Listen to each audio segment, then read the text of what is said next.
So మీరు ఎందుకు చంపినావు వదిన అని చెప్పేసి అడగడం జరిగిందా? వదిన ఎందుకు చంపేసిన ఇట్లే మేడం ఇద్దరు మేడలు ఆనే చంపేసిన అని చెప్తుంది. డైరెక్ట్ చంపేసిన అంటుంది. 3 నెలల తర్వాత వస్తపోరి ఇట్లా ఎగిరేసి మాట్లాడుతుంది. 3 నెలల తర్వాత వస్తపో అంటే నాకు అప్పుడే అనిపించింది అంటే ఈమె ఇంకా చాలా ఏదో ఉంది. యాక్చువల్గా గెస్ చేసింది అన్నిటికన్నీ ప్లానింగ్ విన్నా. ఈ డబ్బులు తీసుకుపోయి పాస్బుక్లు ఉండబోయి ఇవన్నీ చేసి గెస్ చేసి ప్లానింగ్ విన్నా మా అన్నని అంతా చంపేసి నమ్మించి అద్భుతమని ఆలోచించింది. కానీ భగవంతుడు మేలు చేసింది మా అన్నది. మా పిల్లలు పోయారు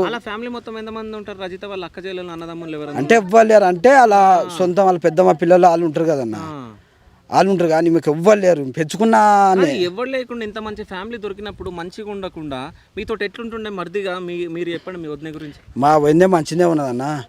నాకు యాక్చువల్గా మా అన్న మా వదిన ఇట్లా మంచిగా మాట్లాడేది. మేమేమనుకునేది ఎవరు బతకాలకు అయిపోయింది అన్న. సంసారం వాళ్ళకి అయింది. వాళ్ళు మంచిగా ఉండాలి. మేము మా తమ్ముళ్ళు మంచిగా మా అన్న అనుకుంటాం మా వదిన అనుకుంటాం అనుకో. ఇంకా ఎందుకంటే పోయినప్పుడు ఎప్పుడైనా పోతే మంచిగా ఉండేది. ఆమె అసలు ఇష్టం చేతలు చేస్తాను మేము నమ్మలేకపోయినాం.